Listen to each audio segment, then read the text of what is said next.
El año es 1993. La policía de Nueva York está en alerta máxima buscando a un hombre responsable de por lo menos 5 asesinatos en Brooklyn, Nueva York. No es solo un criminal, es un enigma. 2 años antes se fugó bajo fianza y desapareció. Desde entonces ha causado sangre y terror, evadiendo la captura siempre. Es rápido para disparar, intrépido, envuelto en susurros de protección sobrenatural. Para sus enemigos y las autoridades, es más que un asesino, es un fantasma. Le llaman cara de bebé Babyface, y al final de su reinado de terror habrá 15 vidas perdidas. Esta es la historia de Richard Babyface James White, el hombre invisible de Brooklyn. Richard James White nació en 1973 y creció en el corazón de Brooklyn. En su adolescencia ya era parte de la banda Parkside, famosa por robar a narcotraficantes y realizar asaltos en Flatbush, cerca de Avenida Parkside. En un robo a un camión blindado, obtuvieron más de $100,000, pero un trabajador murió en un tiroteo con la banda. La transformación de Richard en Babyface inició tras su tragedia personal. Cuando mataron a su hermano Lester, algo en él se rompió. Lo que siguió fue una misión deliberada de venganza. En febrero del 91, Richard le disparó a Kevin Smith, el hombre que él creía que había matado a su hermano. Fue arrestado y liberado bajo fianza. Desapareció, eligiendo una vida huyendo. Tenía 19 años. El apodo de Richard, Babyface, no era solo irónico.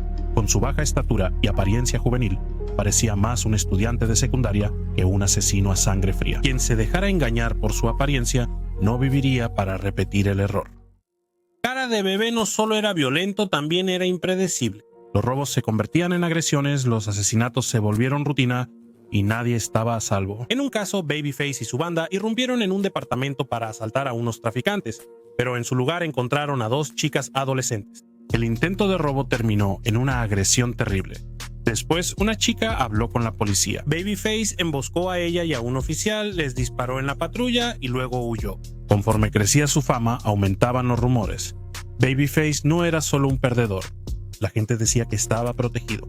Circularon historias sobre la magia Ovea del Caribe, antigua tradición de protección y hechizos. El mismo Babyface fomentó el mito. Afirmó haber viajado a Jamaica, donde un brujo Ovea le lanzó un hechizo de protección. Supuestamente enviaba ropa a Jamaica para recibir bendiciones, volviéndose invisible para enemigos y autoridades. Fueran ciertas o una táctica psicológica, algo era seguro. Babyface se volvía leyenda. Babyface no solo mataba, convertía sus asesinatos en espectáculos. En un incidente iba montado en el manubrio de una bicicleta que era pedaleada por un cómplice. Con una pistola en cada mano, disparó a 2 rivales en Ocean Avenue. Cuando los disparos cesaron, 2 hombres yacían muertos, otros 2 estaban heridos, y Babyface había escapado una vez más. Para el 93 se sospechaba que su número de víctimas era de 5. Estos asesinatos, ligados a drogas o pandillas, lo volvieron un habitual de los más buscados de América, resaltando su rapidez al disparar. Los detectives lo describieron como alguien que dispararía fácilmente, un barril de pólvora andante de ira y violencia. Durante 2 años, Babyface evadió la captura, alimentando la leyenda de su protección sobrenatural. Por la carga de trabajo del Departamento de Policía de Nueva York o algo misterioso, Babyface siempre iba un paso adelante. Pero su suerte terminó en Georgia. El 28 de abril del 94, el temperamento explosivo de Babyface lo condenó. Tras un accidente menor en Stone Mountain, Georgia, Babyface discutió con Anthony Macklin y su prometida. Cuando Macklin insistió en llamar a la policía, Babyface le disparó varias veces y huyó. Esta vez, las autoridades actuaron rápido. Babyface y su cómplice Devin Ricky Tiki Brown fueron arrestados en pocas horas. El hombre invisible finalmente fue detenido. En diciembre de 1994, Richard Babyface, James White y Devin Brown fueron juzgados por el asesinato de Anthony Macklin. Las pruebas balísticas y el testimonio de los testigos presenciales sellaron su destino. Ambos hombres fueron sentenciados a cadena perpetua. Incluso tras las rejas, Babyface apeló su condena 2 veces, pero los tribunales confirmaron el veredicto. Cuando fue encarcelado, Babyface ya era sospechoso de 15 asesinatos. Una cifra asombrosa para alguien de poco más de 20 años. Richard Babyface James White estaba protegido por fuerzas sobrenaturales o solo era un mito bien elaborado. Lo que sí sabemos con certeza es que Babyface lo creía. Sus audaces crímenes, disparar desde una bicicleta, atacar patrullas y cometer asesinatos a plena luz del día mostraban a alguien que se sentía intocable. Quizás los rumores de Ovea eran solo otra arma en su arsenal, diseñada para infundir miedo y duda en sus enemigos. Quizá en una ciudad dominada por el crimen, el mito de Babyface creció porque nadie lograba atraparlo. ¿Babyface creó su propia leyenda o fuimos nosotros? Baltimore, Maryland, famosa tanto por su cultura como problemas de crimen, es el escenario de la icónica serie de HBO The Wire, una representación cruda de la interacción entre los narcotraficantes, las fuerzas del orden y una comunidad atrapada en el fuego cruzado. Pero ni siquiera The Wire pudo capturar todo el alcance del caos real que envolvió a Baltimore durante los años 90. Hoy exploramos la historia de Anthony I.N.E. Jones, conocido como AJ, un criminal quien dominó el este de Baltimore con mano dura. El reinado de AJ dejó violencia, destrucción y miedo.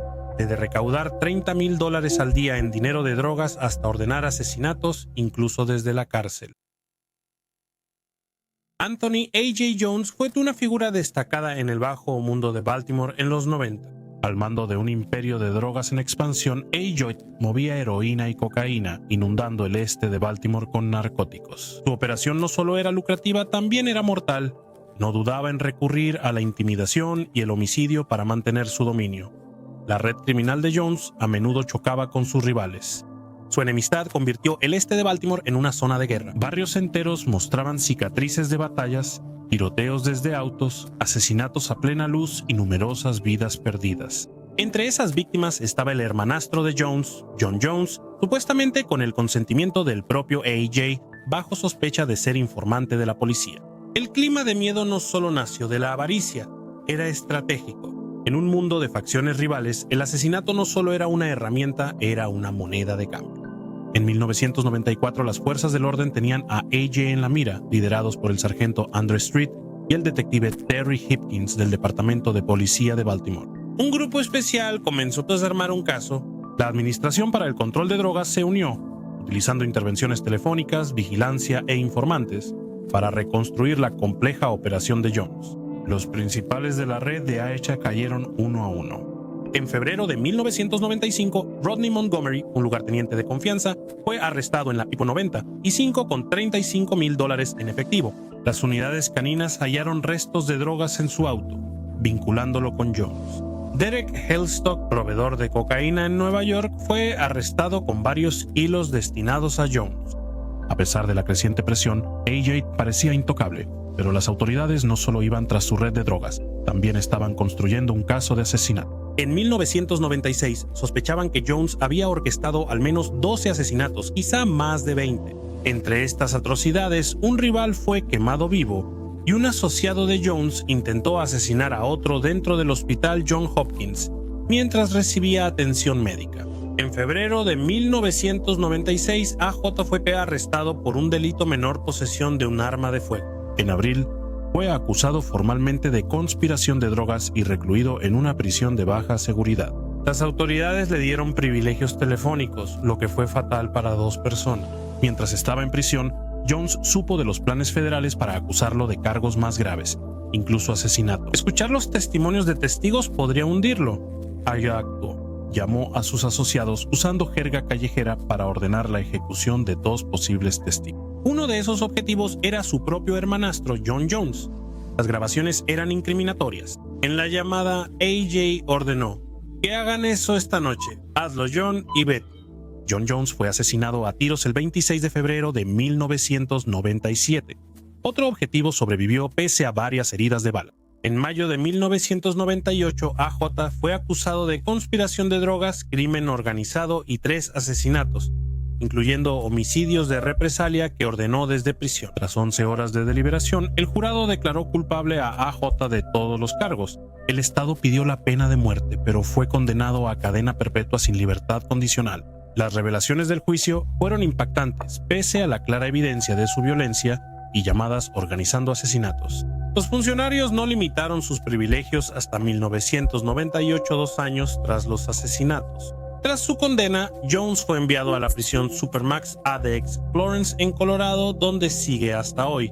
Aislado del mundo exterior, Sus días de dominar las calles y los teléfonos de la prisión quedaron atrás hace mucho tiempo.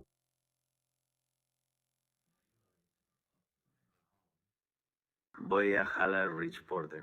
Escucha, déjame decirte algo. Rich Porter solía escuchar. Veía seguido a Richard Porter. Le gustaban mis autos y yo hacía sonar mis llaves. Siempre venía por Dapper Dan y veía mi dinero y autos. Pero yo notaba a este niño. Solo es un niño, ¿no? Y luego, un día, uno de los chicos de Dapper Dan se me acerca y me dice, Richard está muerto. Sí. Y pensé que había muerto por, no sé, que se enfermó o algo así. Yo no sabía, era tan joven, no sabía que estaba tan maldito borracho. ¿Tú crees que él es el Kingpin? ¿Es un bebé? Sí, es un bebé. No lo veo como igual, es un niño pequeño. Sí. Es un gran narcotraficante. Siempre estaba conmigo en silencio, observándome. ¿Qué hay en esa casa, Todo. Todo. Está bien. ¿Sabes? Y son cosas que nosotros podríamos decir... Hemos hecho cosas locas en nuestros tiempos, pero él ha hecho muchas más. Él es un tipo, sí, es un tipo ahí adentro. ¿Está muerto? No sé si murió, ya veo, pero no lo sé. Él solo estaba tirado ahí. No, él venía de allá abajo. El coche acaba de llegar. Escuché a esos tipos, oí algo como pop-pop, sé que estaban activando. El domingo a las 3:20 am, la policía acudió al Boulevard Frederick Douglass, cerca de la calle 147 Oeste. Una pickup roja chocó autos estacionados. El conductor murió tras recibir 5 disparos en el pecho por la ventana del auto. Oí 5 disparos, 1 y luego 4 seguidos. Abraham Rodríguez, de manera misteriosa, se mudó a un modesto departamento en Lewiston, Maine. En 2015, ese mes después, el puertorriqueño de 49 años llegó, se estableció y entabló amistad con los locales. Abraham trabajó en Walmart hasta reunir dinero y abrir su empresa de construcción. Se creó una imagen como trabajador de construcción, ávido ciclista y entusiasta de los camiones. Curiosamente, el señor Rodríguez tenía una sed de vida poco común en hombres de su edad, como si hubiera pasado 25 años en prisión. Además, tenía más dinero del que correspondía a su trabajo. Los autos de lujo y las Harley Davidson llamaban mucho la atención, pero nadie hacía preguntas. Sorprendentemente, la primera vez que fue al banco local, parecía no saber nada sobre bancos.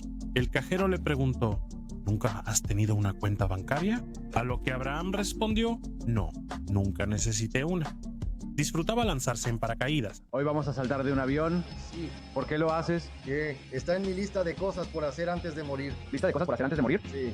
Oye, ¿estás listo para tacharlo de la lista? Sí, lo estoy. Vamos a 13,000 pies y vamos muy rápido. Vamos a lanzarnos en paracaídas, nena. Haciendo caballitos y jugando con adolescentes en el parque. Parecía buena persona y relajado, además era foráneo. Los fines de semana viajaba a Nueva York, volvía con su camioneta llena de chicas y ponía música fuerte en su departamento. El señor Rodríguez amaba sus viajes a la ciudad más que nada, y poco a poco se hicieron más frecuentes. En algún momento de 2021, hizo el viaje de 6 horas desde Lewiston hasta su natal Harlem para una fiesta de Halloween. Sería la última. En los festejos de esa noche de Halloween, el señor Rodríguez salió de la fiesta y regresó a su Dodge Ram rojo. Un hombre extraño se acercó al costado de la camioneta y, sin dudarlo, disparó 5 veces contra Abraham. Herido de muerte, Abraham condujo un corto tramo arrojando paquetes de heroína por la ventana mientras perdía fuerzas. Luego chocó y falleció. Fue una gran noticia al día siguiente. Los tiroteos no son nada raro en Harlem. Salió en las noticias porque Abraham en realidad no era Abraham como él decía que era. Él era Alberto, o en las calles Salpo, y vaya que Harlem recordaba a Sam Alpo. Recordaban al puertorriqueño que vendía heroína en la esquina para los mafiosos mayores. Recordaban al chico de 15 años que lideraba a adultos. Las largas filas de adictos al crack que se formaban para comprar el producto de Alpo. Recordaban las joyas y autos a juego. Las prendas elegantes que nunca antes habían visto. El buscador de adrenalina, un adicto a la atención. Y recordaban al hombre que asesinó a su amigo. Alberto Martínez nació en Harlem en los años 60. El Harlem de antes era un barrio marginal de Nueva York muy diferente al Harlem moderno. No había muchas formas de salir del barrio, así que la mayoría de los hombres fuertes de Harlem se dedicaban a la vida callejera, el arte de hacer dinero de la nada. En los años 80, Harlem vivía un cambio de guardia. Los viejos buscavidas cumplían largas condenas, y sus antiguos chicos de los mandados tomaban el control. Alpo surgió en esta nueva generación de capos justo cuando el crack llegó al bar. El crack se popularizó rápidamente en Harlem y con AZ y Rich, Alpo y su grupo se volvieron los chicos malos y celebridades locales. Alpo, en la cima del éxito de su imperio del crack, hacía caballitos en las calles de Harlem, se juntaba con raperos y tenía a todas las chicas enamoradas. Un equipo despreocupado y alegre. Alpo nunca parecía un asesino para quienes lo conocían. En sus años más jóvenes, el carácter de Alpo podría describirse como ambicioso, inofensivo, simpático y carismático. Toda la ingenuidad abandonaría al joven Alpo una vez que estallaron las guerras de territorio y empezaron a caer cuerpos. Alpo entendió que para mantener el poder y el respeto, las cosas tendrían que ponerse feas, pero solo era agresivo cuando necesitaba hacerlo y rara vez se ensuciaba las manos. Tampoco bebía ni fumaba. Alpo solo pensaba en el dinero. Lo quería más que nadie. Para 1987, el gran equipo de Alpo, AZ y Rich ya se había desintegrado en su mejor momento. Rich y Alpo eran mejores amigos, pero para el 87 ya no eran tan cercanos y cada quien tomó su propio camino en los negocios. El 3 de enero de 1990, Alpo y un amigo pasarían por Richard para su último viaje. Semanas antes, Rich engañó a Alpo con el precio de unos ladrillos, según Alpo. Rich no debía mentir, por eso Alpo dejó de confiar en él. Eso no pasó. Pero, ¿fui yo quien mató? ¿Maté a Rich? Sí, maté a Richard. ¿Por qué lo maté? No fue personal, fue negocios. Te voy a decir esto porque Rich, como te dije, como la historia que tengo que ver con el contacto y todo eso.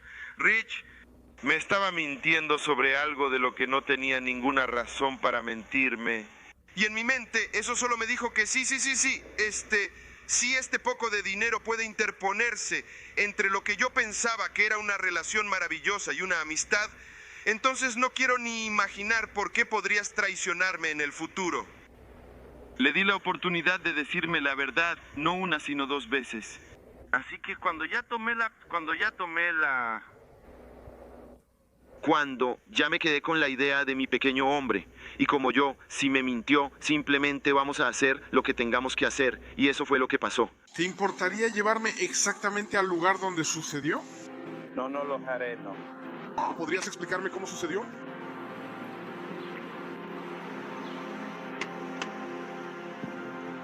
Aquí, donde iban a encontrarme con Rich esa noche. Y me detuve justo aquí. Rich se subió a la camioneta, se subió justo aquí, y una vez que se subió, cerré. Sabía que tenía que cerrar, cerré las puertas, y mientras arrancaba, le estaba preguntando, porque no pasó mucho tiempo después de que arranqué. Le estaba preguntando como, oye Rich, ¿de dónde sacaste ese abrigo, hermano? Esa cosa estaba buenísima, quería hacerlo sentir cómodo. Él dijo que la consiguió por su contacto y yo le respondí, ¿ah, sí?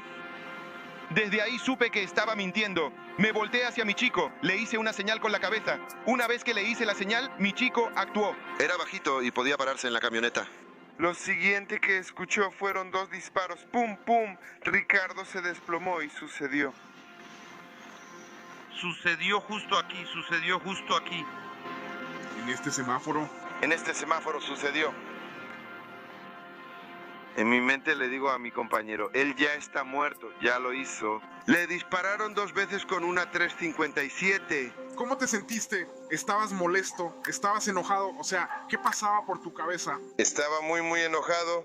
Acababa de matar a un tipo al que quería, un tipo con el que hacía dinero, un tipo al que llamaba mi hermano.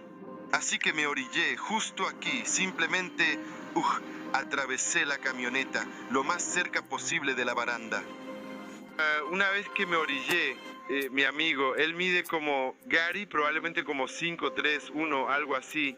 Así que estoy tratando de quedarme detrás de esto. Estoy tratando de quedarme detrás del volante. Estoy tratando de quedarme en el asiento del conductor. Por si acaso tenemos que orillarnos, salir y hacer que él vaya a deshacerse del cuerpo. Pero cuando fue a intentar deshacerse... Intentó sacar a Rich del auto, pero no pudo levantarlo porque era más grande que él. Así que no pudo moverlo para meterlo en el bosque ni nada de eso. Así que ahora tuve que bajarme de la camioneta para ir a ayudarlo. Y cuando fui a ayudarlo, Ricardo hizo un sonido. Así que esa mierda me asustó. Oh, mierda, todavía está vivo. Así que agarré la pistola. Le quité la pistola a mi amigo y le disparé en la cabeza. Y luego tuve que levantarlo. Tuve que levantarlo y tirarlo en el bosque y dejar su cuerpo.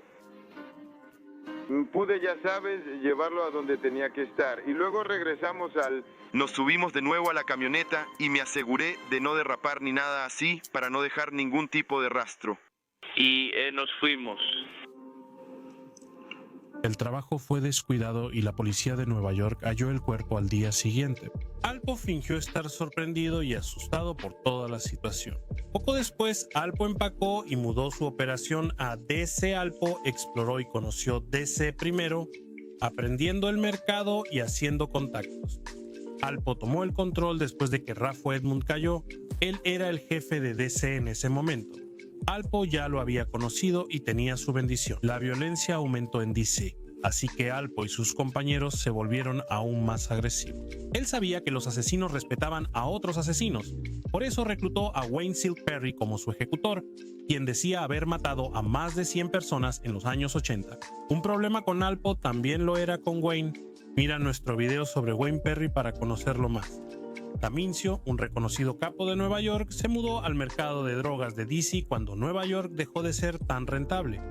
Según la historia, Damincio le faltó el respeto o se metió con la esposa de Alpo, algo que Alpo no toleraba. Para calmar la situación y evitar violencia, Alpo invitó a Damincio a un partido de baloncesto público para hablar en persona. Damincio fue una situación en la que realmente se faltó al respeto a sí mismo y le faltó el respeto a otras personas, y por eso le pasó eso. Él creía que era más duro de lo que era, pero yo no jugué con él. Brooklyn. Él jugó con él. Allí eran buena onda, tenía algunos que eran buena onda y que venían de Brooklyn. Pero siempre recuerdo de niño cómo a los de Brooklyn les gustaba robarte y todo eso. Sí. Siempre eran conocidos por robarte. Así que eso como que se me quedó grabado en mi época, pero conocí algunos tipos buena onda que hacían dinero en Brooklyn sin duda. ¿Y quién lo hizo? Mi hermano, ese estaba con él, no Wayne, sino los chicos que estaban con Wayne. Wayne no tenía a Wayne. Demasiada gente lo conocía justo ahí, así que conseguimos que uno de sus soldaditos lo hiciera, pero yo le estaba dando la mano, le dije, cuando me veas dándole la mano, cuando veas mi mano, le das bien. ¿Nunca temiste que alguna bala se desviara y te pegara? No me importaba, solo le di la mano, fue suficiente porque se acercaron directo a él, no fue como... Desde cerca, mientras le daba la mano, se acercaron directamente a él y le pusieron la pistola en la frente y le dispararon. ¿Eso fue durante el día? Sí, hermano, fue durante el día en el partido. Acababa de terminar de jugar en el torneo de baloncesto. ¿Entonces eso hizo que la policía fuera directamente tras de ti? Bueno, no estaban tras de mí todavía. Así que eso solo les avisó, porque después, cuando finalmente me arrestaron, me dijeron, oye, estabas acabando con todos. Así que eso solo les dio... Ellos ya me estaban buscando, así que eso fue solo otra cosa que anotaron en su libro, como, otro más. Entonces, el 7 de noviembre del 91, Alpo cayó, y Wayne poco después. Alpo enfrentaba la pena de muerte o cadena perpetua por 14 asesinatos y tráfico de drogas, pero los federales querían a Wayne tanto como a Alpo. Como el traidor que era, al final todo se redujo a negocios. Nunca fue algo personal. Alpo podía recordar todos los asesinatos en detalle y se convirtió en el testigo clave contra Wayne. Primero, él mismo se apuñaló, porque a veces no podíamos entrar al lugar, a veces no queríamos llevar pistolas todo el tiempo, no podíamos llevarlas a los lugares siempre. Así que compramos unas navajas de mariposa buenas. Correcto. Buenos topes, por si debíamos apuñalar a alguien y huir. Correcto. Él tenía uno de esos cuchillos y la apuñaló varias veces en el asiento trasero, en la cabeza y el cuerpo. La apuñaló y después le disparó varias veces. Aunque testificaron en su contra, ganó el caso. Está bien, ganó el caso. Sí, así que su cerebro y todo quedó esparcido en el asiento trasero. Wayne se mantuvo firme y nunca delató a nadie. Wayne recibió 5 cadenas perpetuas y Alpo 35 años, ambos en ADX Florence, donde están los más indeseados de Estados Unidos. Los primeros 25 años de libertad de Alpo habían terminado. Su historia fue más o menos así. un joven buscavidas se convirtió en un capo millonario, asesinó a su amigo, engañó y ejecutó públicamente a un hombre indefenso y delató a un socio de confianza. Dejó un legado que nadie podía respetar, ni siquiera los maleantes más duros. Mientras Alpo cumplía su condena de 35 años, el mundo cambió y se hizo famoso en el barrio gracias a DVDs piratas de Paid in Full, y luego fue completamente olvidado con el paso de los años. Alpo salió en 2015 después de cumplir 25 años. Se estableció en Lewiston bajo el programa de protección de testigos y se mantuvo ocupado hasta que sintió la necesidad de volver a visitar sus viejos lugares. Algo profundo en su mente necesitaba atención en Harlem. El gobierno afirma que el programa de protección de testigos tiene una tasa de éxito del 100% si no rompes las reglas, pero Alpo nunca estuvo hecho para una vida normal. Cuando iniciaron los avistamientos en Harlem, Alpo era casi una criatura mítica. Nadie podía creer que realmente fuera él. Y Alpo, yo lo vi hace poco cuando vino a mi show en el Apolo. Tuve un gran show en el Apolo con Keith Sweat y todos, y él vino al camerino. Yo estaba como, oye, es un fantasma, es como ver un fantasma, pero ya sabes, ver a tu amigo de hace mucho tiempo. ¿Cómo se siente consigo mismo? Los medios de comunicación se lanzaron sobre la historia de Alpo muy rápido. Cuando se identificó su cadáver, el nombre se había desvanecido de la memoria, pero unos cuantos todavía recuerdan sus días de gloria.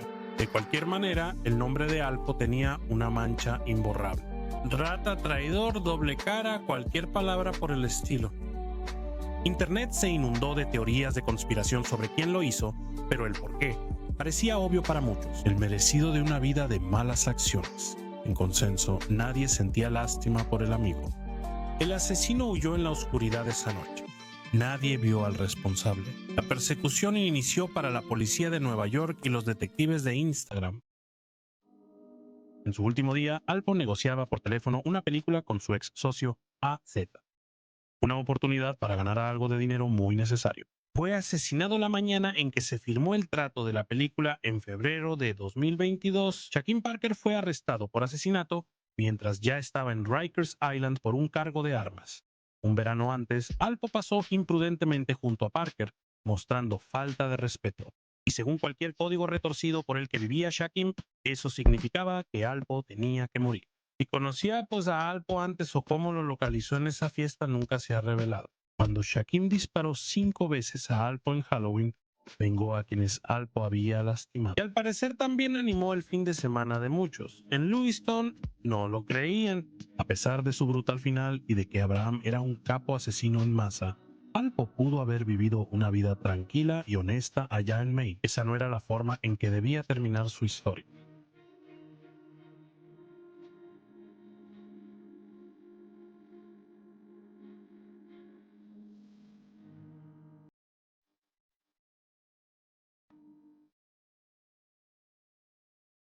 Sí, lo mataron frente a la gente. Lo mataron cuando estaba rodeado de mujeres. Correcto. Justo cuando salió del hotel porque sabe que todas las chicas van a ir con el bueno. Lárgate de aquí. Te lo digo, no soy... Él simplemente hacía cosas así. Nadie lo notaría si fueras un tipo. Correcto. Quizá me mate solo para que vayan al funeral. Él llegará elegante y conquistará a unas 10 o 15 mujeres. ¿Así? Alguien tiene eso allá afuera, hombre. Por motivos desconocidos, la víctima, sin conocer a Wayne, discutió con él y su grupo. Hubo palabras fuertes. Se detienen en un estacionamiento y Wayne lo reta a pelear. Al creer que no sería justo, el hombre se niega. Wayne Perry saca una pistola y obliga al hombre a desnudarse. Tras el acto humillante, Wayne le dispara al hombre por la espalda, haciéndolo huir cojeando. Wayne y su grupo se ríen en este espectáculo nocturno de sadismo en la era del crack. Nadie sabe si terminaron con el hombre o no, pero es seguro asumir que sí lo hicieron. Y todo por una risa rápida, violencia casual de la era del crack. Y solo otra noche en la vida de la parca de DC. Antes de que su nombre se hiciera famoso y fuera parte del folclore del rap, para sus amigos él era Silk, un tipo elegante y un mujeriego. Para DC era la parca. Para Estados Unidos, el Michael Jordan del asesinato. ¿Cómo la amenaza más temida de DC pasó desapercibida tantos años? Wayne Perry podría ser el asesino serial menos documentado de Estados Unidos y a menudo un personaje secundario en la historia de Alpo Martínez. Sádico, callado y conocido por un nivel de crueldad que te haría estremecer. A inicios de los 90, Wayne Perry y su gente dominaban el suroeste de DC, eran dueños de la ciudad, y Wayne ya era una leyenda urbana en los barrios. Su nombre se decía en voz baja y nunca ante la policía. Pero ¿cuál es la historia del asesino más desconocido de Estados Unidos? Nacido en los proyectos del suroeste de DC en noviembre de 1962, un lugar distinto al DC típico, por lo menos lo que imaginas. De niño, Wayne pasaba mucho tiempo en Georgia, donde lo llamaban Boy Alive y solía pelear. Eso lo convirtió en un joven de temperamento explosivo y acostumbró a Wayne a la violencia. De vuelta en DC, el joven Wayne encabezaba una banda que robaba bolsos a mujeres. Su vida en casa tampoco mejoraba. Su primo era un estafador de tarjetas de crédito y lo animaba a quedarse en las calles. Más tarde, su primo lo convencería de cometer su primer asesinato. Según cuenta la historia, el primo de Wayne quería que un hombre muriera. Para ser exactos, un socio que lo había traicionado. Wayne haría para el trabajo porque la víctima no sospecharía de él y estaba ansioso por hacerlo. No lo hace para probarse, solo para matar a alguien. Todo lo que Wayne pidió a cambio fue quedarse con la pistola.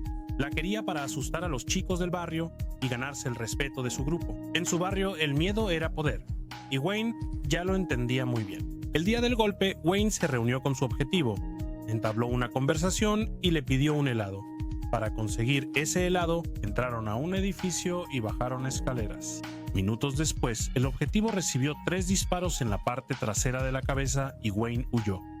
Mientras escapaba, notó que las casquillas seguían en el arma. Llegó a casa llorando, sintiendo que el plan había fallado. Su primo, asustado, preguntó qué ocurrió. Wayne le enseñó el arma con 3 casquillas usadas en la recámara. Por diseño, las casquillas de revólver calibre 22 no caen al suelo, pero Wayne, de 14 años, no lo sabía. No estaba triste por haberle quitado la vida a alguien, estaba triste porque no vació todo el cargador. Monstruo a los 14 años y apenas empezando. Wayne ya estafaba a apostadores en las calles con dados y autos trucados. Desarrolló afinidad por bates de béisbol y armas, además de su amor por las calles. La primera pasión de Wayne eran los deportes. Con 1,90 m, Wayne fue a la preparatoria Washington y entró al equipo de béisbol.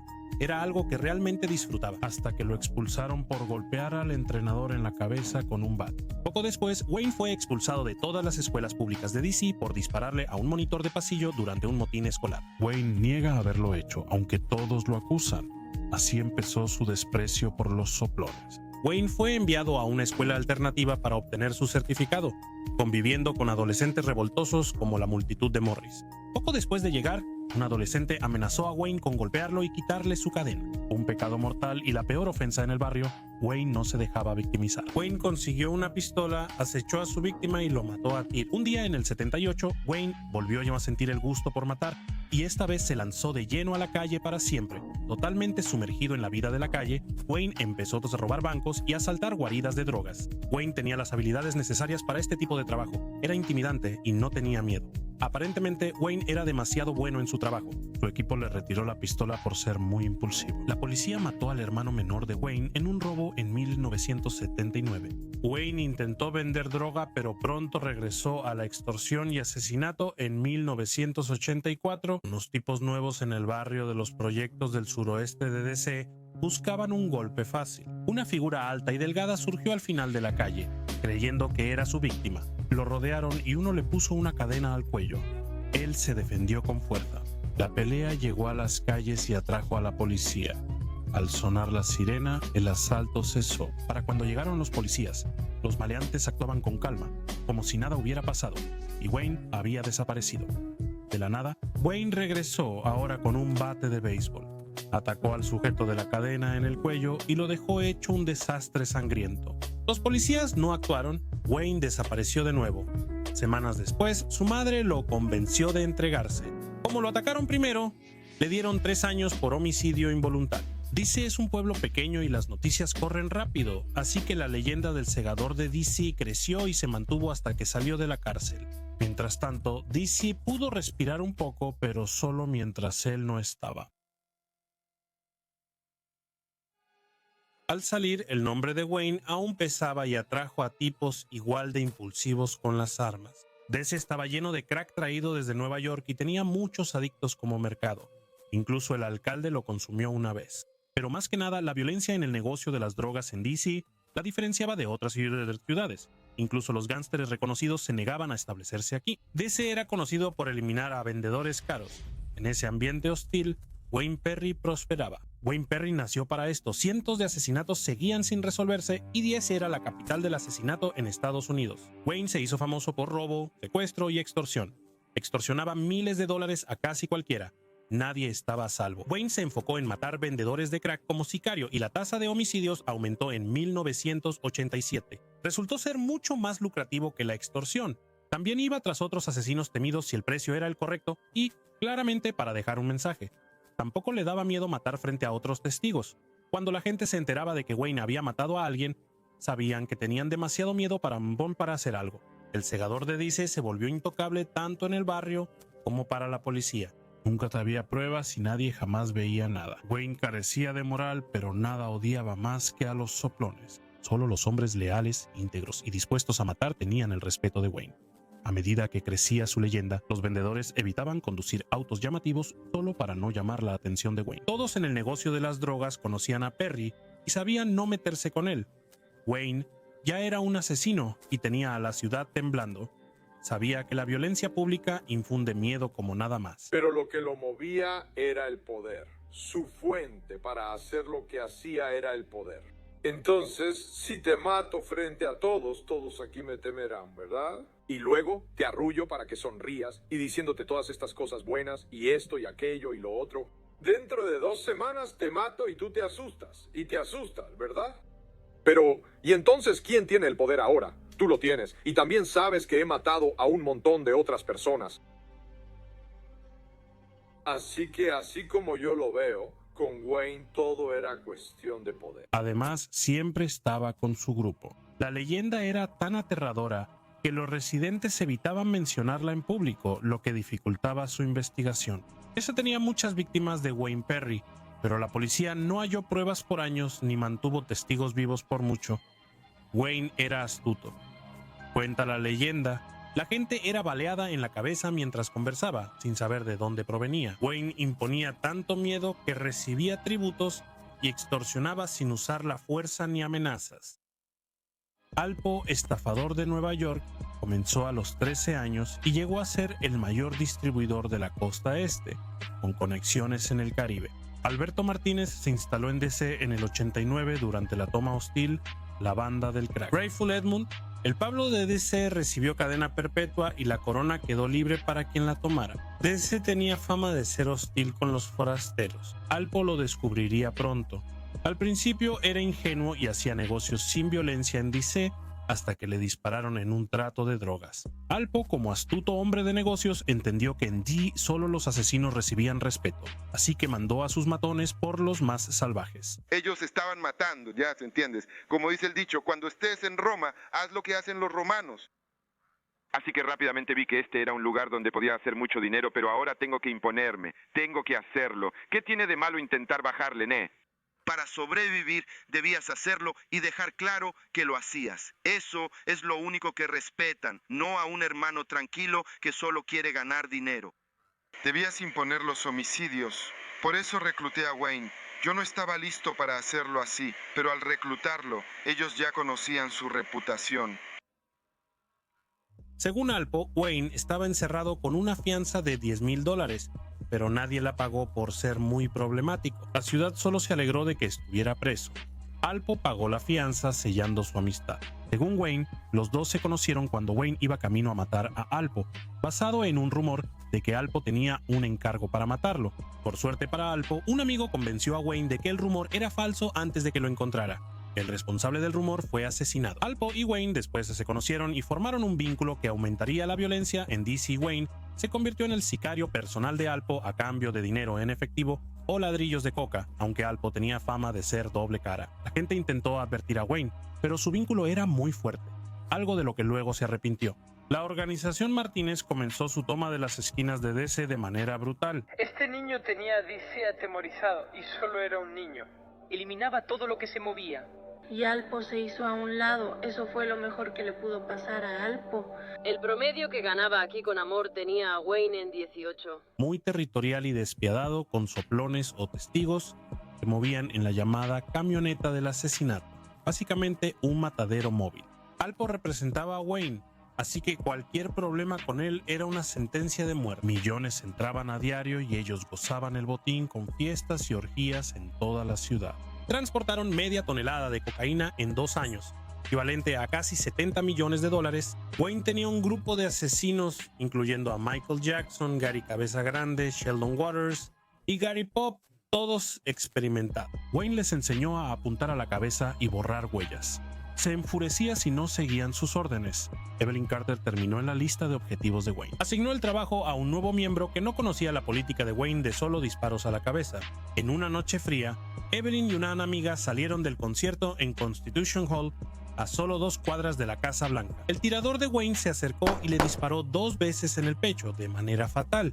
Al informar a Wayne, el tirador describió el golpe. Dosher dijo, bueno, le disparé, está muerta. Él dice, pero no viste que muriera ni le disparaste en la cabeza. Y él responde, no, pero está muerta. Perry se enojó, le gritó y le dijo, no puedes matar a nadie si no le disparas en la cabeza. Y se acercó a un hombre, solo un transeúnte con el que no tenían ninguna relación, que casualmente estaba hablando en un teléfono público, y solo le disparó en la cabeza y dijo, así matas a alguien. Los últimos años de Wayne en la calle estuvieron marcados por una paranoia creciente. Volvía a la escena de su asesinato tras la llegada de los policías para ver si debía matar a los testigos. Quien hacía preguntas personales era policía. Cuando Alpo cayó, Wayne confiaba tanto que hizo que lo protegieran en la cárcel, pero antes de ser amigo o socio de Wayne. Alpo era un hombre de negocios, así que ya había tomado una decisión empresarial. Estaba listo para delatar a Wayne o enfrentarse él mismo a una sentencia de muerte. Desde la cárcel, Alpo ordenó a un asesino de Wayne mover y ocultar la camioneta del crimen. Esto en realidad era una trampa para que los federales encontraran la camioneta y obtuvieran pruebas incriminatorias contra Wayne. Hallaron varias manchas de sangre y restos de masa encefálica de distintas víctimas en la camioneta. En 1991, los federales ya tenían un caso sólido contra Wayne y por primera vez lograron que un testigo sobreviviera. Wayne fue arrestado por un cargo menor y luego fue acusado de 8 asesinatos entre 1989 y 1991, cuando D.C. era la capital del asesinato en Estados Unidos. Wayne, el candidato más inesperado, se mantuvo fiel a su código y nunca delató a nadie. Evitó la pena de muerte al declararse culpable de todos los cargos. Wayne confesó 100 asesinatos en una entrevista y fue compañero de celda de John Gotti. Actualmente está en ADX Florence con los criminales más peligrosos de Estados Unidos, donde pasa 23.5 horas en su celda. Se ha convertido al Islam y ahora es conocido como Shaka Zuluer. Esa es la historia del indocumentado más salvaje de Estados Unidos. Un testimonio de la era del crack en América.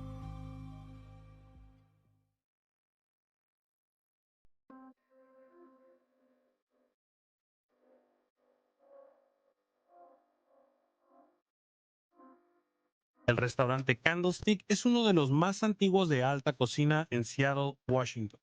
A finales de octubre del 92, un grupo de vendedores de equipos entró, inesperados y sin invitación. Se dirigieron a la cocina, donde el confiable lavaplatos de unos meses ejercía su oficio. Un hermano de Luisiana, ya de mediana edad y cansado tras años de homicidios en los proyectos de Nueva Orleans. Género Meatball Arturo, ex sicario y matón a sueldo. Los vendedores eran alguaciles federales de Estados Unidos que, tras una pista anónima, vinieron a llevárselo acercándose con cautela. Meatball fue arrestado sin problemas, sacado frente a los ricos confundidos y extraditado rápidamente a Nola para responder por sus crímenes. El departamento de policía de Nola logra un gran golpe en el capítulo final de La Banda del Desastre. La Gran Fácil tiene una historia brutal y ha liderado muchas veces las listas de peores ciudades para vivir. Desde las plantaciones de azúcar hasta la era de Jim Crow, la locura de la época del crack y el periodo posterior a Katrina, Nola. El centro de la ciudad de Nola se ha convertido en un microcosmos de todo lo que representa el gueto en Estados Unidos. Pero en este video vamos a regresar a un periodo crucial cuando Albóndiga y sus compinches dominaban las calles y escribieron el manual del gangsterismo en la ciudad. Algunos dicen que él era de la avenida Jackson, otros dicen que era de Caliapa. Ambos eran barrios de mala fama, viviendo donde la renta iba de $8 a $22 al mes. En los años 80, en las escuelas públicas de Nola, un joven ingeniero entró a clase con un corte de cabello dudoso. Se burlaron de él y lo bautizaron como Albóndiga. Ese apodo lo acompañaría durante los años del crack y en ese entonces no tenía nada de gracioso. De niño siempre quería más. Estaba rodeado de buscavidas y peces gordos. La mejor manera de salir de los proyectos era aprender con estos tipos. Ojo, esto fue antes de que No Limit o Cash Money impulsaran un nuevo modelo de éxito desde los barrios bajos. Albóndiga siempre fue muy pequeño para los deportes y presa fácil de los matones locales. En un intento por ganarse algo de respeto, consiguió una pistola de 9 milímetros como igualador. El acoso se detuvo y se obsesionó con el miedo que provocaba su 9 milímetros. Empezó a robar asaltando juegos de dados para obtener dinero y alimentar su adicción a las drogas. También era conocido por robar a los estafadores. Muy pronto todos sabían de Meatball, pero la gente hablaba de él en voz baja. Le temían tanto de joven que se acercaba desarmado y solo decía: suéltalo. El siguiente capítulo en su ascenso incluiría la llegada de la cocaína frita en estufa al mercado de drogas de Nola, una plaga que se propagó rápido y empeoró mucho las cosas. Crack. Sam Scully era una figura tipo padrino en los proyectos de Nola y ascendió gracias a las ganancias de sus drogas en la zona de Coleop, un pueblo miserable por fuera, pero con una economía de drogas de millones de dólares por dentro. Coleop, como cualquier otro proyecto en Estados Unidos, era una ciudad dentro de una ciudad, y diferentes secciones tenían su propio territorio. Para las bandas de drogas aquí, salir de su zona podía significar la muerte. Glenn Metz, otro pez gordo del infierno de Back of the Roads, Collier, Masterpiece y sus hermanos eran del lado de Kurt. Y Delia Kurt siempre tuvo la reputación de ser una de las peores partes de los proyectos. Sam Scully tenía buenas conexiones legales y parecía intocable gracias a los testaferros que sobornaban policías y cerraban operaciones. Con su historial de actos sucios, Meatball le ofreció sus servicios al señor Scully. Obtuvo el trabajo y ahora Meatball tenía como mentor a Sam Scully. Comenzó como asesino a sueldo. El peso de su nombre se multiplicó. Ahora era temido en la ciudad. Sam Scully fue asesinado en 1987, supuestamente en una ejecución. Se rumora que Sam y Meatball pelearon, y Meatball accidentalmente le disparó en la cabeza al intentar asustarlo. También hay rumores de que Sam Scully se grababa teniendo relaciones con mujeres. Sam tenía a un pariente de alguien grabado en video, y la noticia se difundió rápido en el barrio. Esa persona alcanzó a Sam y lo mató por la falta de respeto. O la teoría más popular, que un joven y ambicioso Glenn Metz ordenó el asesinato de Sam Scully. De cualquier manera, el asesinato sigue sin resolverse hasta el día de hoy y la corona estaba disponible para quien la quisiera tomar. Glenn llegó a la cima en 1987, pasando de estafador callejero a capo gracias a sus conexiones en Colombia. Él era proveedor para pequeños estafadores y lavaba las ganancias a través de las tiendas que poseía. Glenn asumió el control de Coleop tras la muerte de Sam Scully. Los Magnolia Projects, conocidos como el origen de Cash Money Records, eran el segundo hogar de Glenn Metz, quien elevó el negocio de la droga cuando el crack llegó al barrio. Él se expandió más allá de Coleop a vecindarios como St. Thomas, Magnolia, Desire Projects, Metamine y Fisher. Daniel Metz, esposa de Glenn, participaba activamente y era la contadora de la operación. Reclutó más gente y nadie vendía sin permiso de Glenn. Usaban el asesinato para intimidar. Glenn Metz dirigía la escuela de mecánica automotriz de los proyectos de Coleop. Aquí se fabricó su camioneta blindada que Meatball usó para aterrorizar proyectos en 6 años con Glenn. La camioneta con la palabra homicidio en la parrilla y verla indicaba que era momento de entrar a casa. Se dice que la camioneta de homicidios influyó en el tanque de No Limit de Masterpiece. A los ejecutores de Glenn se les llamaba el equipo A. Todos eran amigos de la infancia. Albóndiga, Gerard Elwood, los matones destacados. Su apetito por el dinero los impulsaba. Glenn Metz supervisaba todos los proyectos y tenía personal en cada uno para evitar problemas. Los ejecutores usaban camiones U-Haul para mover drogas y secuestrar personas. Nueva fuente de ingresos para la banda. A diferencia de otros capos, él hacía fiestas callejeras para ganarse a la comunidad. También entregan cosas en festivos como Halloween y Navidad. Se dice que Glenn Metz solía disfrazarse de guerrillero para asustar a los niños. Metz no era muy discreto con su dinero, tenía una cadena de $12,000 que decía: Glenn Metz ama el dinero, la lana. La llegada de dinero nunca antes visto levantó muchas sospechas e inspiró a más buscavidas a iniciar sus propios negocios. Pandillas como la Tuesday Crew entraron al juego. Ellos también copiaron el plan de Glenn Metz, un pretexto para mucha violencia que estaba por venir. famosas últimas palabras. Meatball era conocido por sus tácticas poco ortodoxas, sobre todo por vestirse de mujer y usar peluca para acercarse a sus objetivos. Nadie esperaba nunca a una sicaria. Sin embargo, los tenis siempre lo delataban, pero ya era demasiado tarde. Podía esperar horas en un lugar para matar a quien quisiera. Notablemente, Meatball enfrentóse a un testigo y le disparó en las piernas en público con una ametralladora por ser soplón, un delito capital en el barrio. Con complejo de Napoleón y sin miedo, se había convertido en un verdadero ejecutor, acumulando 70 cuerpos en la era del crack. Sin confirmar, por supuesto, si atacas al rey, más vale que mates al rey. Si le disparabas a Meatball y fallabas, estabas muerto. Hoy en día hay cientos de historias sobre él. Si eres de Nueva Orleans, conoces a Meatball y sus locuras como vestirse de mujer y saltar de botes de basura. En el verano de 1990, cumpliendo con sus deberes como ejecutor, Meatball ametralló a 5 personas en la emboscada de la autopista Earnhardt. 3 murieron. Una historia aún sin confirmar, pero supuestamente ocurrió, y la policía de Nueva Orleans actuó contra la banda de los Mets por esto. El principio del fin. Hicieron una redada en los Caliac poco después y arrestaron a la mayoría de la banda. Glenn, Daniel y Meatball permanecieron libres, aunque el gobierno inventó la banda de los Mets para convertirlo en un caso rico y así poder atrapar a todos. Glenn cayó en Chicago, Meatball en Seattle y Daniel en Jackson, Mississippi.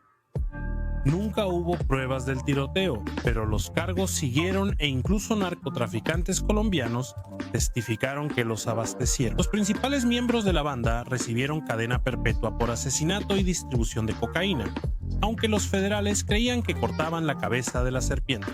Otro proyecto cayó en una guerra civil por los territorios de la banda de Mets, y las redadas se duplicaron en el 94, después de que Mets y su gente fueron encarcelados.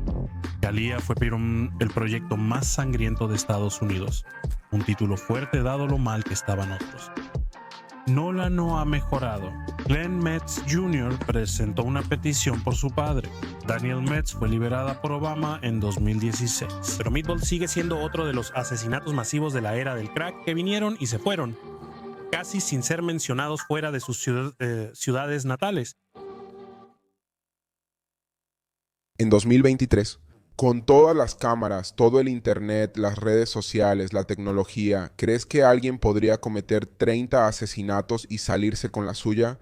¿Con toda la tecnología, todas las cámaras, todas las redes sociales? Sí. Solo tienes que asegurarte de que cuando empieces el salto, nadie vea cómo es tu cara, nadie te vea salir de ahí. Así que cuando entres, si hay cámaras alrededor, ya valiste, tienes que encontrar un lugar donde no haya nada. Eso solo se puede hacer en el bosque, así que debías ir ahí tú mismo. Cambia tu ropa, cambia tu apariencia y todo lo que necesites. Luego sales por el otro extremo de ahí y vas a hacer lo que tengas que hacer. No te preocupes por las cámaras, solo captarán esto. Mantente vendado para que no vean tatuajes, ni marcas, ni nada.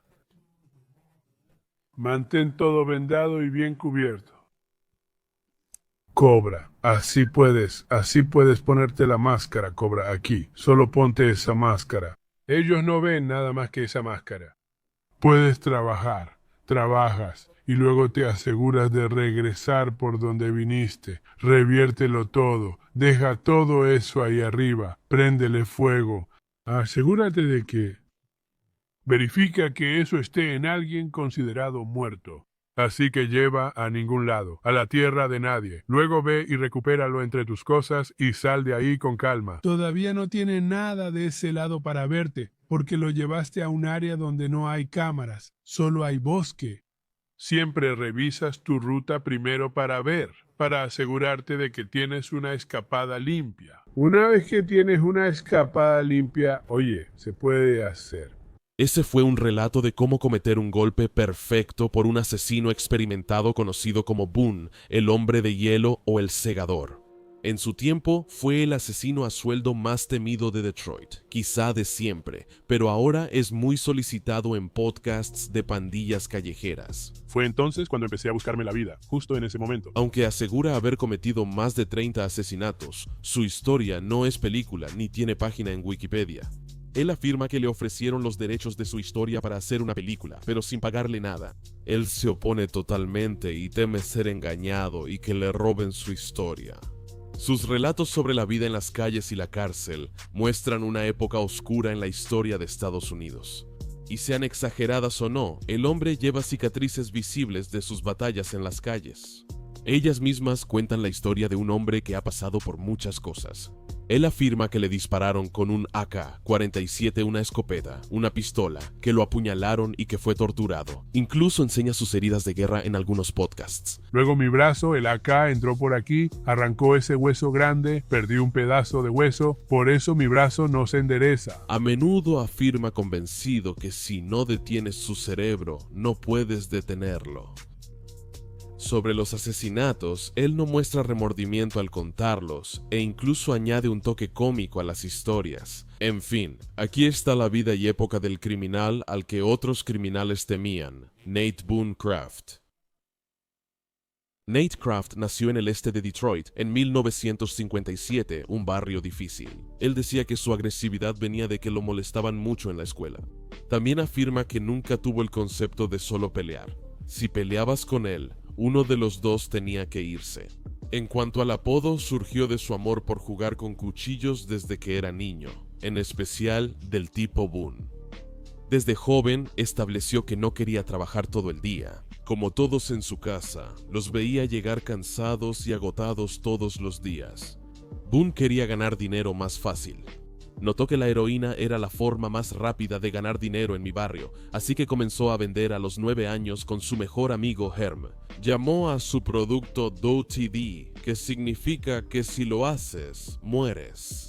Un hombre que hablaba de su potencia. Decidimos cambiar el nombre a Do to Die, y la gente sabe que si haces esto, puedes morir. Nate, de 9 años, se escapaba de casa y vendía drogas a veteranos por la noche, mientras que Boone comenzó a mostrar tendencias homicidas. A Boone le molestaba más que nada ser amenazado. Su respuesta a cualquier tipo de amenaza era una advertencia de 3 conteos, 1 por la ofensa y 2 por reincidir. Nunca escucharías el tercero, ya estarías muerto. A los 10 años, Nate cometió su primer asesinato tras una amenaza, matando a su proveedor adulto. Lo enterró en el patio trasero y robó toda su reserva de heroína. Él dice que el cuerpo fue mal enterrado y apestó el vecindario. Luego la policía lo halló, pero no investigó mucho. En ese tiempo, una víctima de homicidio negra no merecía gran esfuerzo. Más o menos a la misma edad, también recuerda que casi mata a su hermano por robarle su dinero.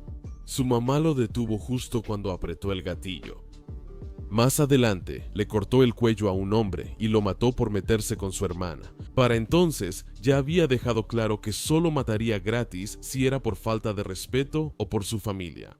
De preadolescente, ya tenía auto y usaba trajes que él mismo compraba. No le interesaban las cosas normales de los niños.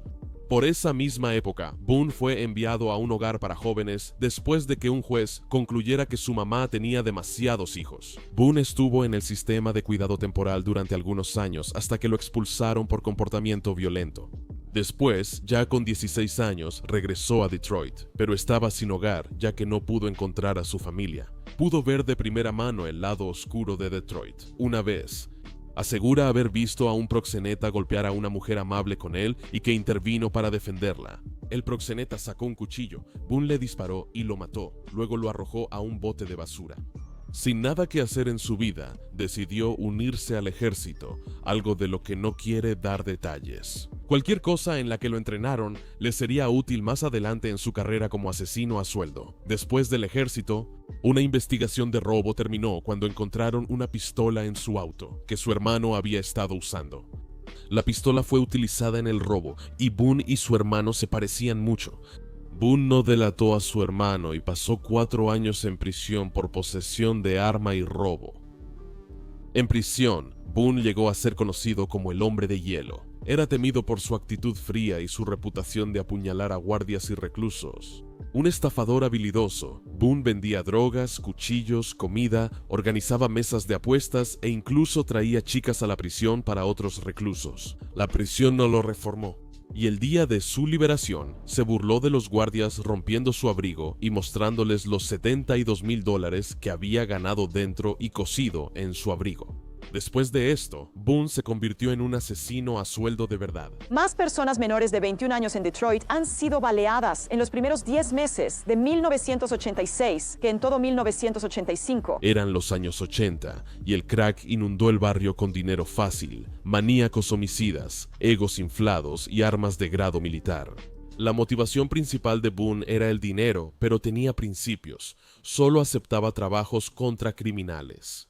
Boone poco a poco se volvió un maestro en su oficio y llegó a cobrar $50,000 o más por cada encargo. También brindaba servicios especiales como tortura, mutilación y entrega de partes corporales. En el trabajo, Boone estudiaba las rutinas de las personas, las observaba durante días y cuando lograba sorprenderlas, normalmente terminaba el encargo. Era tan confiable que hasta la policía lo usaba para su trabajo sucio. Algunos de los métodos de Boone incluían hacer trabajos por su cuenta. Cualquier socio era un posible testigo futuro, así que dejaba pistas para desviar las investigaciones hacia otra persona. Hacía desaparecer a la gente metiéndola en trituradoras de madera y dándosela a los cerdos. Hasta hoy, jura no comer cerdo y era muy cuidadoso para no ser atrapado. La gente del barrio sabía que cuando veían a un hombre grande con sudadera y gafas en su calle, significaba que alguien estaba a punto de morir. Lo llamaban el segador. Además de ser asesino a sueldo, también se metía en el préstamo de dinero y, como ya te imaginas, mataba a cualquiera que se atrasara en los pagos. Trabajaba para la mafia de Detroit. Él personalmente torturaba a las personas que no pagaban las deudas con la mafia. Recuerda haber amenazado con sujetarles los párpados para que hablaran, e incluso encontrarse años después en prisión con alguien a quien había torturado. Durante todo esto, los hombres que se convertirían en los clientes más lucrativos de Boone estaban ascendiendo por su cuenta, abriéndose camino para obtener una parte del mercado de lo que se estaba convirtiendo en la ciudad de la droga. Después de un altercado que casi terminó en un tiroteo, Boone, quien intervino para defender a su amigo, recibió una oferta de dinero para convertirse en guardaespaldas de Maserati Rick, el principal capo de Detroit en ese momento. Richard Maserati, Rick Carter Sr. creció en el Detroit Post-Industrial. Se unió a una banda de robo de autos de adolescente y estuvo en prisión de los 18 a los 23 años por recibir bienes robados. Salió en 1982 y comenzó como encargado de toallas para su amigo de la infancia, el boxeador Tommy the Hitman Hearns. Más tarde se convirtió en su guardaespaldas. Ese mismo año, Rick formó una banda de narcotráfico para vender cocaína en el lado oeste. Un momento oportuno, dado que Sylvester Seal Murray, un importante capo de Detroit, fue condenado en 1985. Ese año se le unió su amigo de toda la vida, Demetrius Mitch Holloway. La operación de Rick y Mitch crecería hasta mover drogas por todo el estado de Michigan y hasta Miami y LA. Para el 87, eran los principales proveedores en el lado este. El 80% de la cocaína en Detroit se les atribuía a ambos. A pesar de su preferencia por los Mercedes, le pusieron el apodo de Maserati Rick a los 25 años después de comprar un Maserati, siendo el primer hombre negro en Detroit con uno en mucho tiempo. En el 85, Rick contrató a los hermanos Brown como guardaespaldas y sicarios. Los mantenía pagados, armados y con abogados. Los 4 hermanos Brown, Ezra, Gregory, Reggie y Terrence, nacieron entre el 62 y el 68 y crecieron en el este de Detroit, en una familia de clase trabajadora. Eran imponentes y todos midieron al menos 1,88 m y 104 kilos. Comenzaron como vendedores de marihuana de bajo nivel en los años 80, antes de pasar a ser sicarios para narcotraficantes. Aunque contratarlos pudo haber parecido una buena idea al principio, eran imprudentes y ambiciosos. Para el 86, surgió una disputa entre Mitch y los hermanos Brown, cuando él se negó a dejar que Rick los presentara con su proveedor, un hombre colombiano, conocido simplemente como Mike.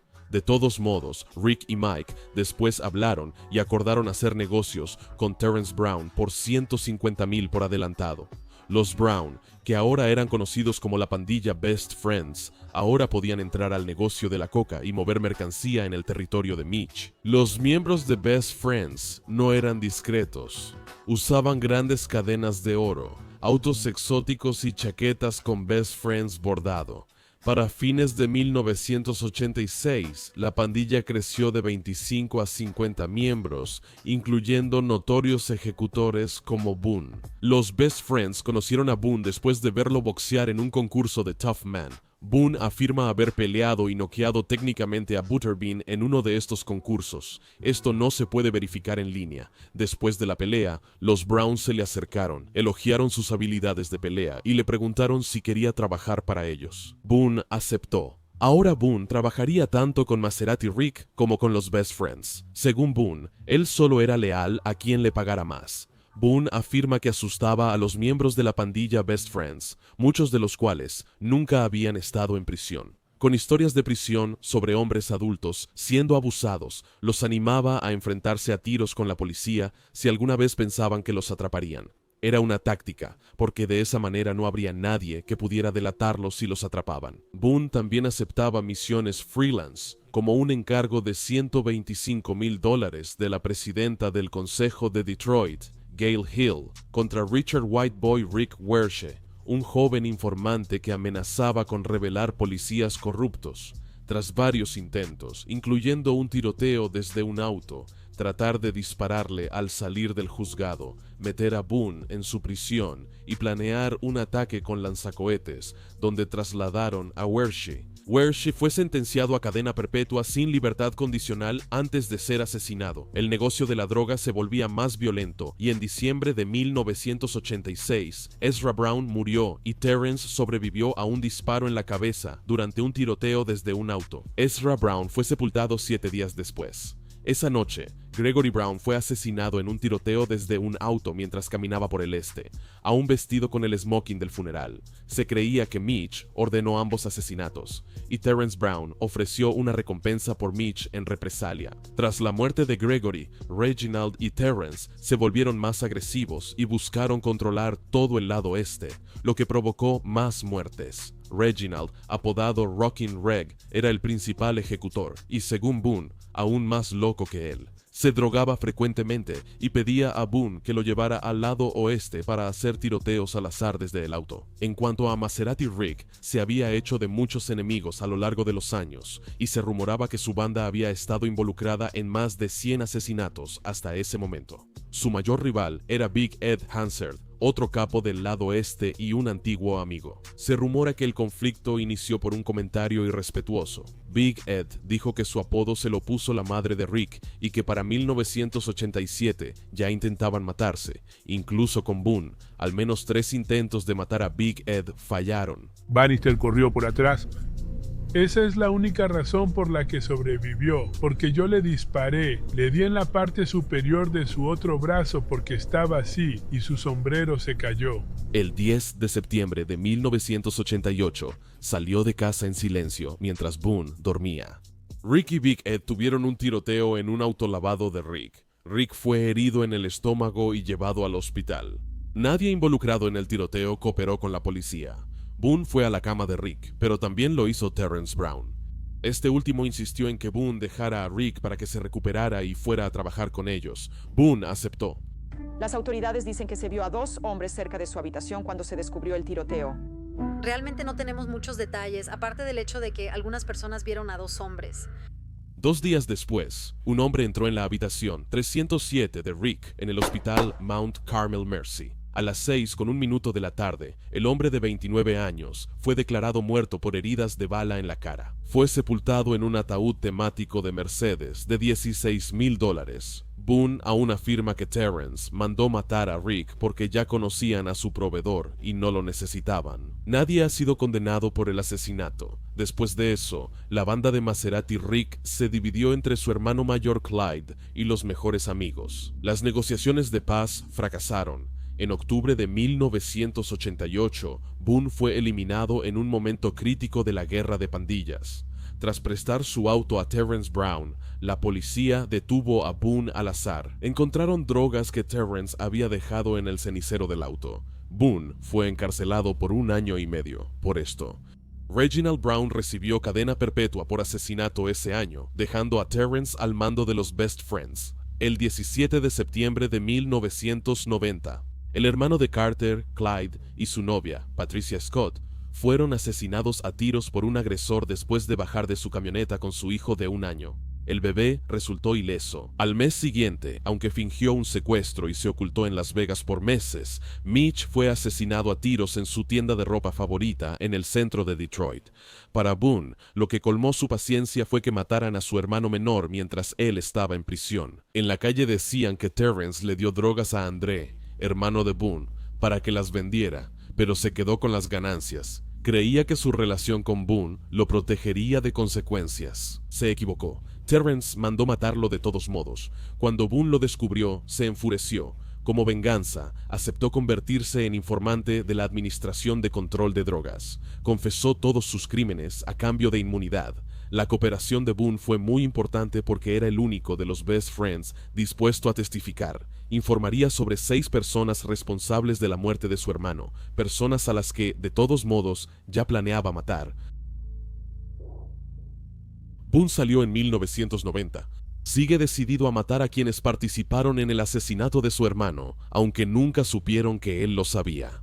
Boone nunca tuvo una clara oportunidad de venganza. En julio de 1991, Terrence Brown, al sospechar que Boone colaboraba con el gobierno federal, le ofreció $20,000 para matar a alguien que había asesinado a un miembro de Best Friends. Sin que Boone lo supiera, el verdadero plan era que tanto él como el rival fueran asesinados. Cuando Boone, Charles, Chucky, Dew Wilkes y otros miembros de la pandilla localizaron al objetivo días después, el grupo abrió fuego contra un taxi en el que él subió y lo mataron. Momentos después, Boone también fue baleado por su propio grupo, pero huyeron cuando lo vieron levantar su arma, incluso después de recibir varios disparos. Posteriormente fue encontrado, llevado al hospital local y tratado por múltiples heridas de bala. Como Boone violó su libertad condicional al participar en el tiroteo, fue condenado a entre 12 y 30 años de prisión. Aún sin Boone, la operación de Best Friends no duraría mucho. En marzo de 1992, un mes tras apelar su cargo de asesinato, Reginald Brown, sin máscara, llegó al porche de una casa en el este y disparó, matando a 4 personas en minutos. El motivo fue que uno de ellos ya había delatado a los Brown antes. Reginald huyó hasta marzo de 1993, cuando los federales rastrearon su teléfono y lo encontraron junto a Terrence en una concesionaria Benz en Manhattan. Reginald fue capturado, pero Terrence escapó en motocicleta hacia una estación del metro a la 1 de la mañana del 9 de agosto de 1993, en el estacionamiento del hotel Ramada Renaissance en College Park, Georgia. La policía halló una GMC Yukon robada con placas de Michigan. En la cajuela, encontraron un cuerpo envuelto en una sábana y una bolsa de basura. El hombre solo llevaba puesta una camiseta de Shaquille O'Neal y ropa interior. Era Terrence Brown. Brown, quien no se había registrado en el hotel, estaba muerto por un solo disparo en la cabeza. Se piensa que los miembros de Best Friends, Stacy La Máquina Colbert y Charles Chucky Dew Wilkes, ordenaron matar a Terrence por temor a que él planeaba hacerles lo mismo. Ese fue el final del reinado de terror de los hermanos Brown en Detroit. Después de 17 años, Boone fue liberado en 2008 y regresó al este de Detroit, donde vive bajo su nombre real. Nunca le ha preocupado que lo llamen soplón y reta a cualquiera a decírselo en la cara. Reginald Brown, el último de los hermanos Brown que queda, sigue en prisión hasta el día de hoy. Como muchos criminales de carrera, Boone ha hecho una evaluación de los frutos de una vida delictiva, una que puede parecer trivial, pero que es cierta de todos modos. No hay retiro de esa vida, y aún más, tampoco hay ganadores, solo convictos, muertos y lisiados. Terrence Gangster Williams nació en los 70s, de un padre que tuvo 25 hijos con diferentes mujeres. Uno de esos hijos era su medio hermano, Brian Birdman Williams, fundador de Cash Money Records. Williams nació en los infames proyectos Magnolia de Nueva Orleans, posiblemente el peor código postal de Estados Unidos en ese momento, un lugar violento y depravado. Al crecer, Williams tuvo una relación distante con su padre y sus hermanos debido a sus frecuentes estadías en prisión juvenil, a donde fue por primera vez a los 9 años. Luego empezó a vender marihuana y a robar autos a los 11 años. Su hermano Brian era cercano a su hermano Eldrick Wise y juntos se buscaban la vida en las calles. Ellos inspiraron a Williams a meterse en las calles también. La marihuana, la heroína y el crack eran populares cuando Williams estaba creciendo, y él empezó a vender crack después de que su amigo Mosquito comenzó a vender. Su hermano Eldrick Wise fue asesinado en el 91. El caso sigue sin resolverse. Sin embargo, esto no detuvo a Williams. Fuera de su familia, todos a su alrededor eran una mala influencia. Le enseñaron cómo buscarse la vida, matar y ser un buen criminal. En los 90, los barrios de Nueva Orleans eran peligrosos y los asesinatos estaban normalizados. Sicarios locales competían por cometer crímenes atroces. Williams recuerda ver a alguien abatido y hecho pedazos con un AK-47 y a los paramédicos recogiendo los restos del suelo. Williams se metió en las calles en el 92. Tras escapar del centro de menores, le disparó a un hombre con una Mac-11 por encargo de su amigo y gángster local, Eric Maurice. Lo hizo gratis, para probarse a sí mismo. Fue su primer tiroteo, y después de eso se volvió adicto. Williams admiraba a otro gángster notorio mientras crecía, Blackie Moe, un adolescente que según él tenía 15 asesinatos en su historial, algunos de los cuales presenció él mismo. Un recuerdo central que relata repetidamente en sus entrevistas es haber visto a Blackie Moe cortar un cadáver en pedazos a los 15 años. ¿Cuál fue la cosa más cruel que hayas visto? He visto a alguien ser cortado en pedazos antes. Lo he visto. ¿Cómo? ¿Con qué? ¿Con una navaja o cómo? No, con una sierra. ¿Una sierra? ¿O partes del cuerpo? Sí, ya he visto eso antes. Ahora, espera. ¿En qué situación estabas para ver algo tan diabólico como eso? Hermano, es una situación. El viejo ya falleció, igual que 2 de los involucrados. Yo vi eso y fue impactante. Literalmente tomaron la mano y la cortaron. Qué cosa, pero sí. Espera, ¿qué parte se desprendió? Le cortó el brazo, las piernas y vi cuando le cortó la cabeza. Para mantener la mente aguda en las calles, Blackie Moe no consumía drogas, ni bebía ni fumaba, y enseñó esto a Williams. Después de estar vendiendo un tiempo, Williams también decidió que odiaba vender drogas. Prefería disparar, robar y hacer encargos. La tarifa por un encargo normalmente era de $10 a $20,000, más drogas a veces. Blackie Moe moriría a los 21 años, en un tiroteo dirigido.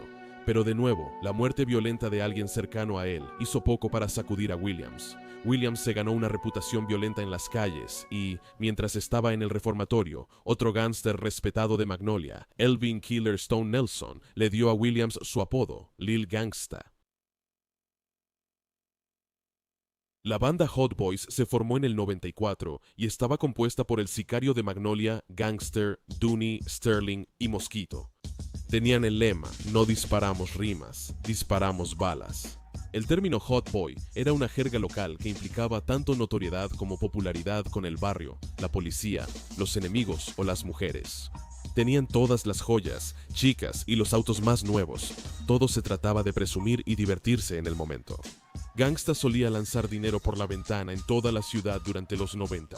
Los Hot Boys tuvieron problemas con otros proyectos como St. Thomas, pero aún creían ser intocables. Presumían de iniciar tiroteos y atacar primero al enemigo. Si les disparaban, ellos iban y disparaban a sus enemigos al azar. A diferencia de otras ciudades, se acercaban sin máscara para asegurarse de dar a su objetivo.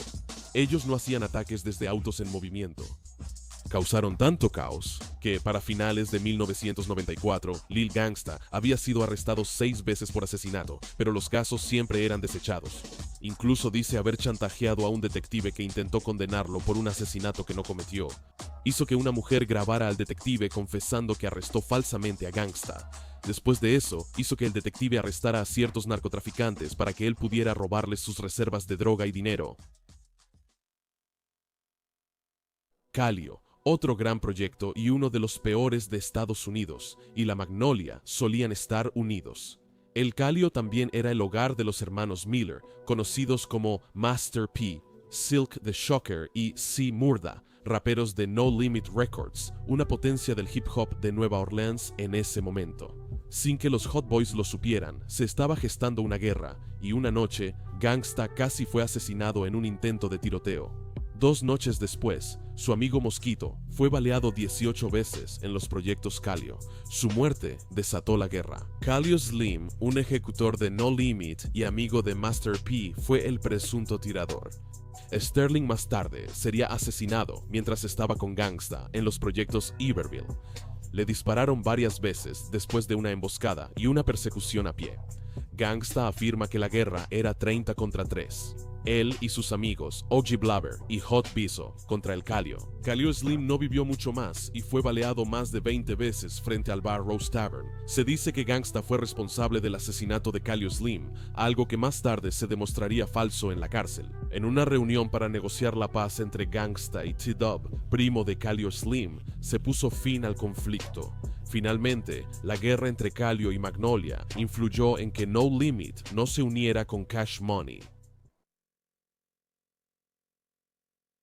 Birdman y Slim fundaron Cash Money Records en 1991. Gangsta no tenía interés en la música, solo quería dinero rápido en la calle. Aunque su hermano Slim animaba a Gangsta a dejar las calles, años después, en el 97, Gangsta asegura que él creó el nombre del grupo de rap que hizo famoso a Cash Money, los Hot Boys, algo por lo que nunca ha sido compensado. También afirma haberle dado a BG abreviatura de Baby Gangster, su nombre artístico. Gangsta estuvo desde el inicio y notó el talento de Lil Wayne a sus 14 años. Al formarse los Hot Boys, él fue el ejecutor enfrentando a otros grupos y pidiéndoles que las indirectas quedaran en el estudio. Durante la gira, Gangsta vendía heroína en varias ciudades mientras los Hot Boys actuaban. Dice que ganaba más que Cash Money, entre 40 y 50 mil diarios. Es plausible, ya que Cash Money aún era un grupo local y no la exitosa compañía que sería después. Ganaba tanto que surgió el rumor de que había invertido en Cash Money. Gangsta dice que Birdman sabía lo que hacía, pero le pagaba para que no hablara. Por esa razón, hasta el día de hoy, siente que hizo una especie de inversión en Cash Money. Aún no ha sido compensado. Para 1998, el negocio de heroína de Gangsta creció y lo llevó a tener contactos en Brooklyn, Nueva York. Él y un amigo volaron allá para conocerlos. Así que, hombre, fuimos a Nueva York, volamos al aeropuerto John F. Kennedy, fuimos al hotel Howard Johnson y de ahí tomamos un taxi a este restaurante Blaboji Blabble y yo. Entonces estamos en este restaurante y hay 2 mujeres latinas muy bonitas.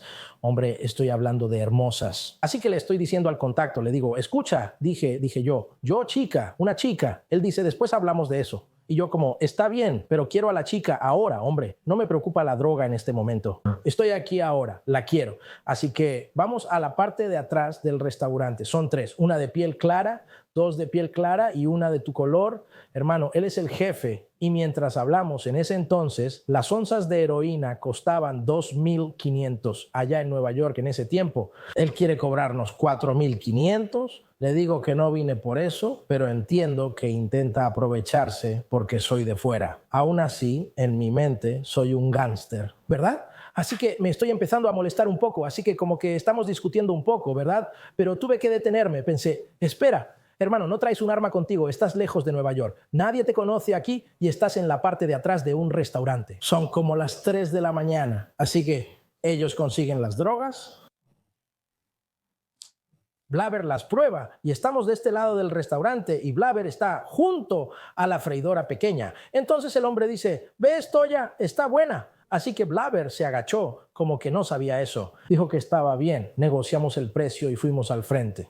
El hombre me apartó a su sección y me sentó en una mesa, mientras Blabber estaba en otra con otras personas. Me dijo, nos caes bien, pero en el no confiamos. Yo respondí que la persona de la que hablaba era mi hermano. Me dijo, me caes bien, tengo algo para ti.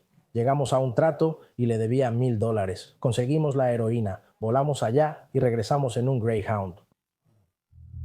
Hicieron una sociedad Y los contactos amaban a Gangsta porque vendía sus productos rápido. Planeaban que él se hiciera cargo de todo el mercado de Nueva Orleans. También planeaban visitar Nueva Orleans, pero Gangsta ya tenía planes para atraerlos a una casa, amarrarlos y matarlos, algo que imprudentemente discutió en su teléfono intervenido. Gangsta tenía un Nokia aparte y pensaba erróneamente que su teléfono no podía ser intervenido. A los federales les tomó 3 meses obtener autorización para intervenir su teléfono. El 6 de marzo del 98, antes de que pudiera hacer el golpe planeado, Gangsta fue arrestado por una unidad táctica del FBI, y cuando los federales te atrapan, tienen una tasa de condena del 99%, Birdman pagó $20,000 por su abogado, pero sorprendentemente a Gangsta le ofrecieron 3 años si delataba a Birdman y a Cash Money. Los fiscales la traían contra Birdman. Estaban convencidos de que Cash Money era una fachada para actividades ilegales. Él era a quien realmente querían.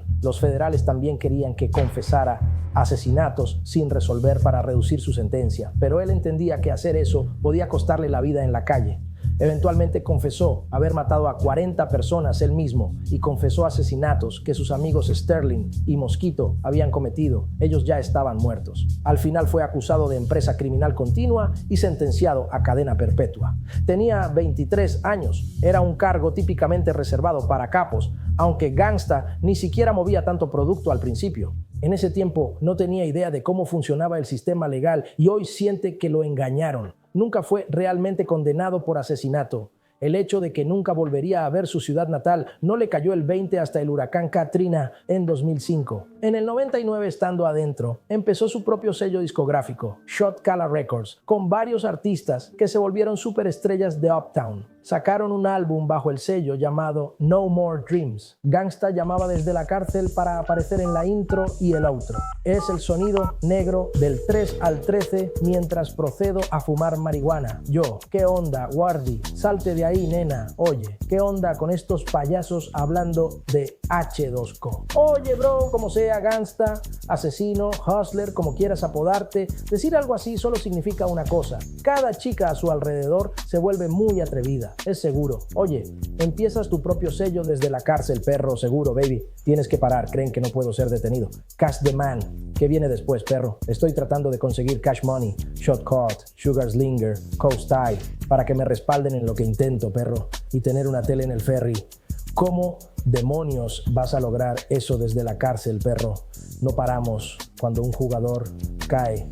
Mira, bro, quiero mandar un saludo a toda mi gente que estuvo conmigo con este álbum, que me ayudó, mi familia, mucho amor a todos mis homies y siempre en mi corazón.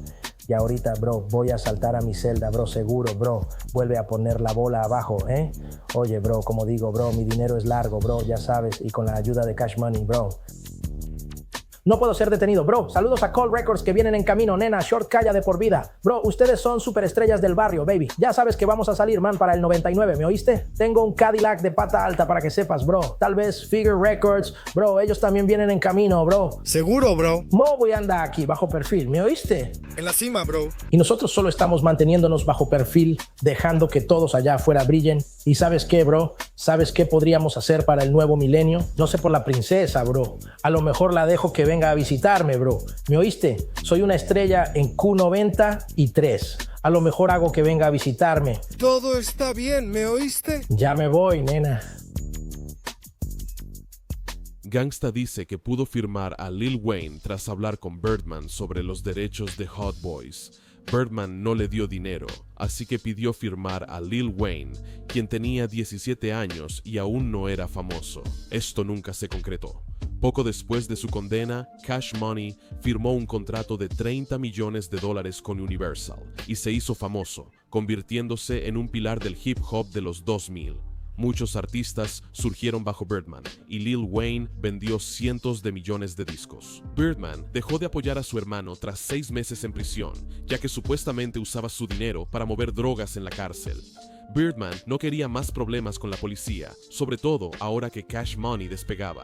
El resto de Gangsta lo ayudó durante su condena. Los asesinatos en Nueva Orleans disminuyeron notablemente cuando Gangsta fue encarcelado. En las calles, los Dooney Boys surgieron bajo el liderazgo de Dooney, el único hot boy que quedaba después de que Sterling y Mosquito fueran asesinados y Gangsta fuera a prisión. Dooney controlaba el tráfico de drogas en las Magnolias con mano dura, y eso generó tensiones internas. En mayo del 2000, un joven de las Magnolias le disparó a Dooney, quien murió en el hospital. Así terminaron los OG Hot Boys. Tras 23 años y 10 meses en prisión, Gangsta fue liberado en 2022. La razón nunca se hizo pública. Gangsta afirma que estudió derecho en prisión y apeló su sentencia. Regresó a un mundo donde sus enemigos ya no existían y sus hijos crecieron sin él. Fue recibido con resentimiento cuando volvió a casa, porque algunas personas sentían que había delatado, pero Gangsta no lo ve así, porque nadie ha sido condenado por su culpa. Gangsta ahora es youtuber y tiene planes de incursionar en la industria del cine.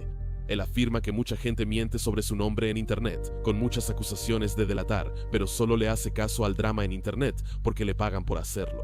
Hoy en día, Gangsta prefiere que lo llamen Terrence Civilian Williams.